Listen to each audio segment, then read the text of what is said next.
예, 여러분 안녕하십니까. 이제 구체적인 실행 전략 알아보겠습니다. 내가 지원할 기업이 선정됐지요? 10개 안쪽으로. 그 다음 그 기업을 기준으로 봤을 때, 그 직종을 기준으로 봤을 때 내가 가지고 있는 장단점이나 어떤 기회와 위협 요인에 대해서 두루뭉술하게나마 살펴보았습니다. 미세하게 살펴볼 수는 없습니다. 어렵습니다. 그래서 두루뭉술하게 이제 살펴보았습니다. 그러면 그걸 바탕으로 이제부터 자기소개서 작성, 구체적인 전략을 세워보겠습니다.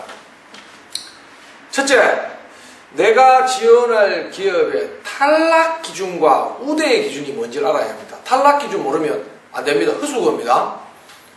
기업별로 그게 자세하게 나와 있지는 않습니다. 감으로 이 기업은 이런 사람은 별로 생각하는구나, 이런 정도는 알고 계셔야 하겠습니다. 그리고 우대의 기준은 또 어떤 게 있는가 알아봐야 합니다. 이런 외국어 능통자 이런 거 보통 이제 표현하지 않습니까? 내가 가지고 있는 이런 게 우대의 기준이겠다. 요거는 내가 가지고 있는 장단점, 회사별로 분석할 때 위협 요인은 무엇이고 또 내가 가진 장점은 무엇인지 하고 같은 의미가 되겠습니다. 그리고 회사마다 이렇게 들어가 보면 웹페이지에 인재상 이런 것들이 있습니다. 내가 지원할 기업에는 어떤 능력과 자질을 갖춘 사람을 원하는가. 참 추상적입니다. 추상적이지만 고민해야 합니다. 쉽지 않습니다. 그럼에도 불구하고 고민해 봐야 합니다. 친구들과 스터디를 하시거나 이렇게 해서 이 회사는 이런 사람을 원하는가 보다 라고 추상적인 말을 만들어야 합니다. 자, 그걸 친구들과 토론하십시오. 또 여러분 스스로 생각해 보십시오. 그리고 그걸 한 문장으로 한번 만들어 보시죠. ABC 기업은 혹은 ABC 기업의 요런 직종에서는 요런 능력을 가진 신입사원 혹은 경력사원을 원한다. 요렇게 한 문장으로 한번 써보시죠. 한 문장으로 써야 합니다. 여러 문장으로 쓰면 안 됩니다. 길게 이야기하는 것은 누구나 쉽습니다. 그러나 한 문장으로 요약해서 이야기하는 것은 생각보다 해보시면 상당히 어렵습니다. 그럼에도 불구하고 그걸 해보셔야 됩니다.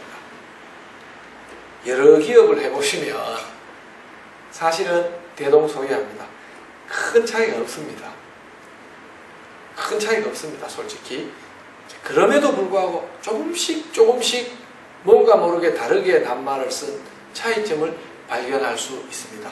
10개 정도를 딱 놓고 여러분 나름대로 만들어 보시면 비슷비슷하지만 조금 다른 걸 분명히 느끼실 수 있습니다. 해보시면 압니다. 그리고 이제 큰 줄기를 잡아야 합니다. 자기소개의 큰 줄기입니다. 나를 한 문장으로 드러내보자. 여러분 어떤 사람입니까? 여러분 어떤 분이십니까? 한 번 더 질문 드립니다. 제가 면접관이라고 생각하고 여러분 어떤 사람입니까? 라고 대답 한번 해보시죠. 짧게 머릿속에 생각이 스쳤습니까? 내가 어떤 기업에 지원하는가와 무방하게 답이 나와버립니다. 우리 자신도 모르게.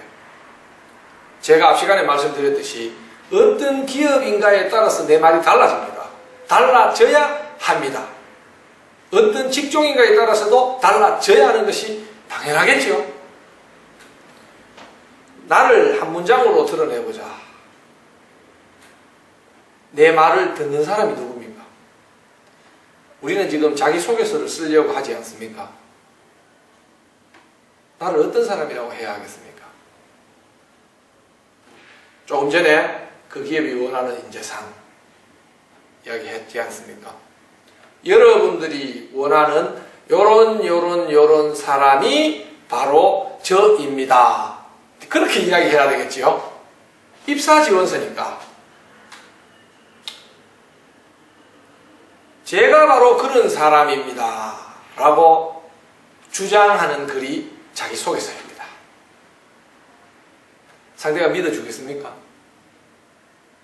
잘 안 믿겠지요. 왜냐하면 자기소개할 때 기업에 입사하려고 하는 신입사원이 자기소개할 때 저는 소극적인 사람입니다 이렇게 소개한 사람이 있겠습니까? 저는 게으른 사람입니다 이렇게 소개한 사람이 있겠습니까? 없습니다.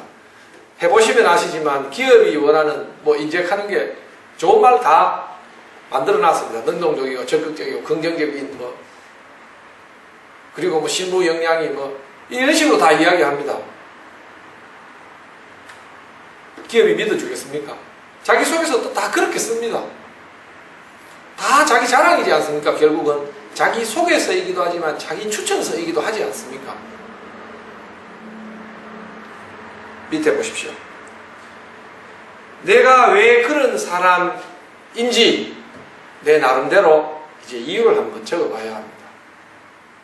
저는 성장 환경이 벌써 이런 환경에서 자랐기 때문에 제 몸에 그런 능력이 어릴 때부터 체화되어 있습니다.